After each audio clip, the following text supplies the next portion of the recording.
तभी एक दूसरा विचार उसके मानस में कौंधा। नौकरी तो छोड़नी ही है, फिर चौखानी जी को दो चार खरी खोटी सुनाकर क्यों न छोड़ी जाए।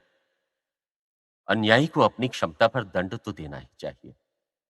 और उसने टेलीफोन उठाकर पहले ऑपरेटर से चोखानी जी का नंबर मांगा, फिर चोखानी जी से मिलने का समय। प्रार्थना स्वीकृत हुई। चोखानी जी ने शाम 7 बजे उसे अपनी कोठी पर निमंत्रित किया। उस दिन हरिवल्लभ से काम एकदम न हुआ। पांडुलिपि, चित्र, प्रूफ सब पर उसे दहकते हुए बड़े बड़े अंगारों के सिवा और कुछ नहीं दिखाई पड़ रहा था। अतः दोपहर तक तो वह किसी तरह दफ्तर में बैठा रहा, फिर सिर में जोरों का दर्द होने का बहाना करके घर के लिए रवाना हो गया। हरिवल्लभ को असमय लौटते देख कमला चौंकी।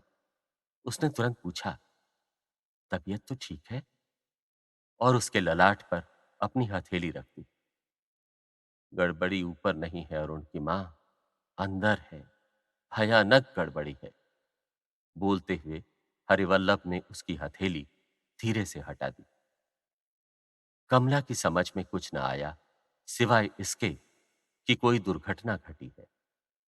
उसने सहज कौतूहलवश पूछा, बात क्या हुई? हरिवल्लभ ने उत्तर कुछ नहीं दिया, सिर्फ जेब से कागज निकालकर उसे थमाया और एक दुखिया के भाग्य की तरह बिस्तर पर चारों खाने चित्त पड़ गया। कमला एक सांस में पढ़ गई उसका त्याग पत्र। फिर पथराई आंखों से एकटक हरिवल्लभ को देखते हुए उसने पूछा, कुछ कहा सुनी हो गई क्या? नहीं कामू। हरिवल्लभ ने एक दीर्घ निश्वास छोड़ा। नया संपादक आ गया है। हाँ? कमला का मुंह खुला का खुला रह गया। कुछ एक क्षण वह पत्थर की मूर्ति की तरह हरिवल्लभ को देखती रही, फिर कुछ चैतन्य आने पर बोली, आ गया तो आने दो, हमें क्या? चोखानी जी मालिक हैं, जिसे चाहे रखें। अपना कोई जोर तो है नहीं उन पर।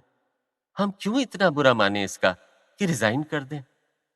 मैं रिजाइन इसलिए थोड़े ही कर रहा हूं कि मुझे संपादक नहीं बनाया गया। रिजाइन तो इसलिए कर रहा हूं कि अपने मुकाबले में कहीं अयोग्य आदमी के नीचे काम नहीं कर सकता। अपना अपने पत्रकार का अपमान मैं कभी नहीं सह सकता। हरिवल्लभ की आंखों से स्वाभिमान झांक रहा था।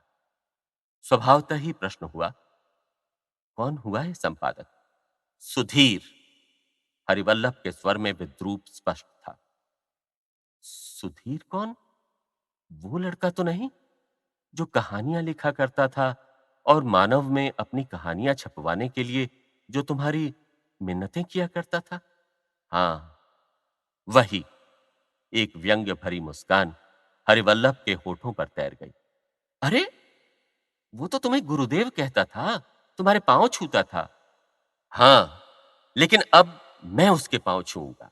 बोलते बोलते आवेश से हरिवल्लभ की मुट्ठियां बंध गई। मजाक समझ रखा है चोखानी के बच्चे ने। मैं जहर खा लूंगा, लेकिन पैर नहीं छूऊंगा किसी कुपात्र के।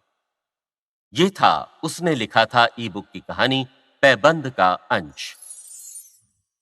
उसने लिखा था ई बुक उपलब्ध है पुस्तक बाजार में।